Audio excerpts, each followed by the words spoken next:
After defeating Carthage and Greece in 146 BC, Rome was now ruler of the Mediterranean. But a major change was about to happen that would alter the course of the Republic. In 108 BC, a Roman general named Marius reformed the military, turning it from a militia into a professional army. First, he replaced the maniple with the cohort, which was 3 maniples working as one unit. The maniple was susceptible to concentrated enemy charge. The cohort was a denser fighting unit, able to withstand a charge while maintaining tactical flexibility.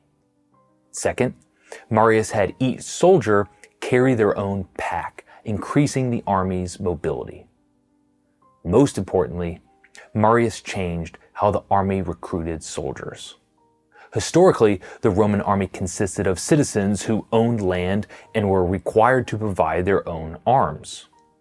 These citizens would fight and return to their farms. Marius changed this pattern. He recruited landless men and equipped them himself from state funds. This fundamentally shifted the army from draftees who longed to return to their farms to professional soldiers capable of serving in long campaigns far from home. This professional army was much more suited to building and maintaining a far-flung empire. However, there was a more significant consequence for the empire. Without a farm to return to, the soldiers depended on any land grants or pensions the Senate awarded them. However, the Senate wasn't always willing to provide veterans with money or land, making the soldiers dependent on the general who led them for any reward after service. This often put the generals and the armies at odds with the Senate. This led to a new situation where the surest path to power in Rome was through successful foreign wars, because after returning home victorious, the general would have the public's adoration and the support of his soldiers. It mattered less if the Senate supported him or not. Other issues led to the weakening of the Senate and the strengthening of the military, such as massive wealth inequality and revolts in the colonies, particularly slave revolts. This is where the gladiator Spartacus and his slave uprising entered the picture. The Republic was spiraling into chaos and civil war. Everyone started to realize that if you controlled an army, you were the most powerful kid on the block. This situation precipitated the rise of some of Rome's greatest and most ambitious leaders: Sulla, Pompey, Crassus, and Julius Caesar. Marius's changes to the army meant the Senate's power was shifting to military power. And possibly no Roman knew how to wield military power as well as Julius Caesar. Julius Caesar was born in 100 BC to an aristocratic but not particularly politically influential family. Caesar was ambitious and slowly rose through the Roman political ranks. His position really took off in 60 BC at the age of 40 when he returned to Rome after successfully campaigning in Spain. On his return, he partnered with Crassus and Pompey, 2 of the most powerful men in the empire, in a political alliance called the First Triumvirate. The 3 men used each other's support to overcome the Senate's opposition to their ambitions. Shortly after the start of the Triumvirate, Caesar campaigned in Gaul, modern-day France, Belgium, Germany, and Switzerland. He needed to keep his ambitions on pace with the more famous Pompey and Crassus, who were both his allies and his competition. In just 8 years of the Gallic campaign, Caesar had conquered all of Gaul and part of Britain, venturing farther north than any Roman army had ever gone. His success in Britain and Gaul garnered him immense wealth and fame. In 53 BC, Crassus died while on a campaign in Syria against the Parthians, the new iteration of the Persian Empire. Initially, Pompey and Caesar divided powers between themselves, but the partnership quickly disintegrated. Caesar's power had grown immense, and Pompey and the Senate viewed Caesar as a threat. A civil war was brewing. There was a series of proposals and counter-proposals, but to no avail. The Senate declared Pompey their champion against Caesar. Caesar marched a legion over the Alps, stopping at the Rubicon, the border of the Roman Republic. On January 7th, 49 BC, the Senate declared Julius Caesar a public enemy. 3 days later, he crossed the Rubicon. Alii iacta est. The die is cast. Caesar pushed his troops south towards Rome. Surprised by Caesar's rapid advance, Pompey and the Senate abandoned Rome. They fled to Greece, and Caesar took the city unopposed. Caesar followed Pompey to Greece, and in August of 48 BC, Caesar won a decisive victory over Pompey's forces, who escaped the battle and fled to Egypt. As soon as Pompey arrived and went ashore in Alexandria, he was killed by a former colleague, a Roman officer. Egypt knew who held the power, and it wasn't Pompey. Caesar arrived in Alexandria 3 days later and got tangled up in Egyptian politics. He began an affair with Cleopatra. Yes, that Cleopatra, had a son with her and placed her as Egypt's ruler.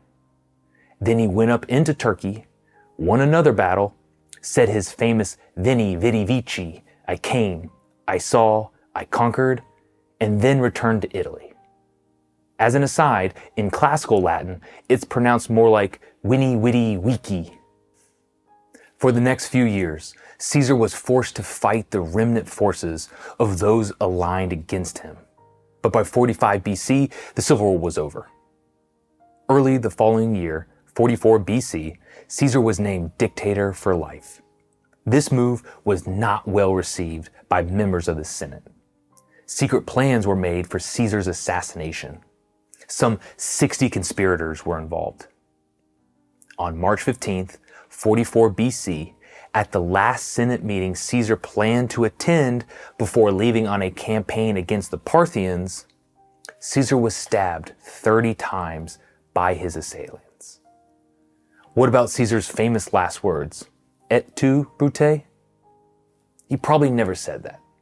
It's a literary invention by English playwrights made famous by Shakespeare. Whatever was left of the Roman Republic after Caesar was fully destroyed in the civil wars of the next 17 years. You've heard of a few of the characters.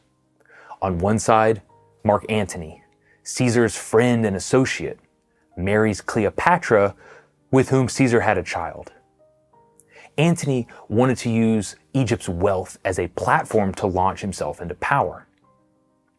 On the other side is Octavian, Caesar's great-nephew, whom Caesar adopted as a son and left his vast fortune. Octavian launches a campaign against Antony and defeats his troops. Antony flees to Alexandria, where he and Cleopatra die dramatically by their own hands. Octavian now rules Rome. In 27 BC, he was granted the name Augustus, a title marking him as the first Roman emperor and the official end of the Roman Republic after 500 years. So what did the Roman Republic bequeath to Western civilization?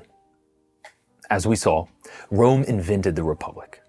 This fundamentally conservative system resists tyrants and tyrannical majorities, using checks and balances and the distribution of power. The Republic was not a perfect system, but it weathered half a millennia of invasions, uprisings, and would-be tyrants, and became the model for America's founding fathers. Second is Rome's legal system. Throughout the centuries of the Republic, Rome established a tradition of law and jurisprudence that became the basis for most systems of law in the West. The fundamental distinction between private and civil law, and an early form of international law based on universal standards of justice.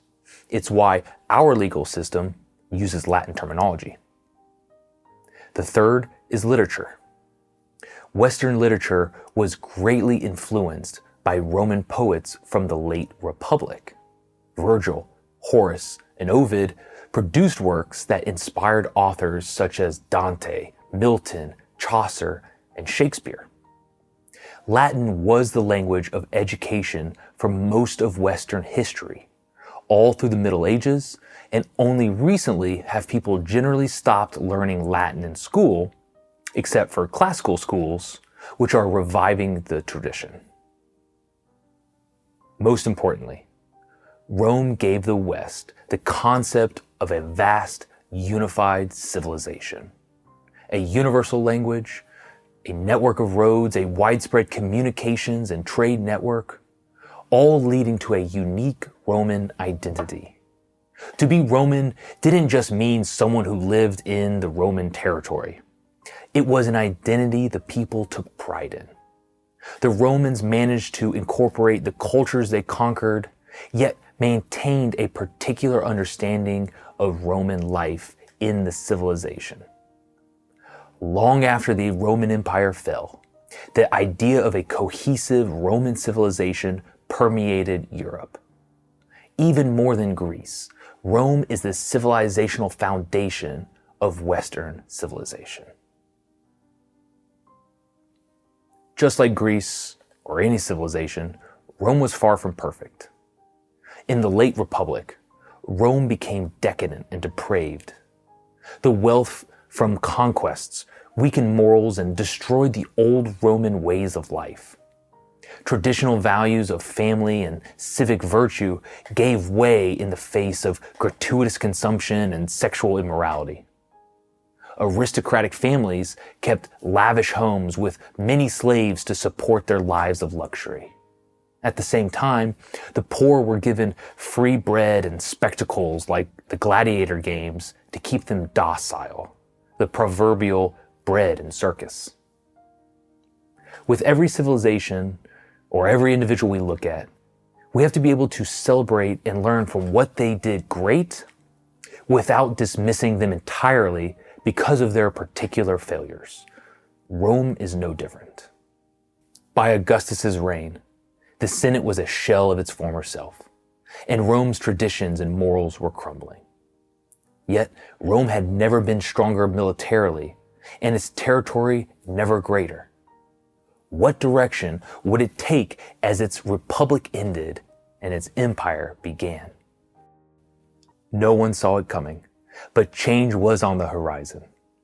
Just 20 years after Octavian became Caesar Augustus, the first Roman emperor, a little boy was born in the East, in a small backwater territory, squeezed between powerful kingdoms and empires. The boy was born just as his parents arrived at his father's hometown. They had traveled from their home while his wife was pregnant because they were forced to register for a census.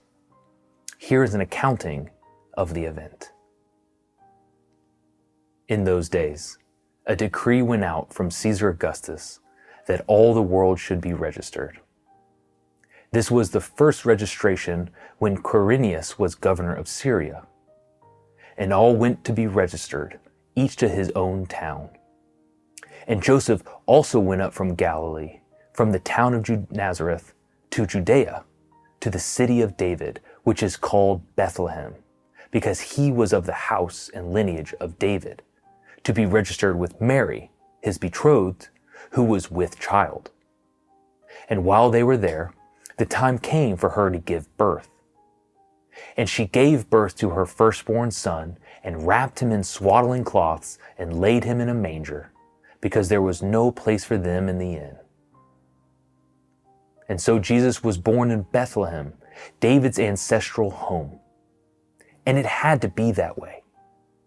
In Micah chapter 5, verse 2, the Old Testament records a prophecy that declares the coming Messiah, the Savior, will be born in Bethlehem.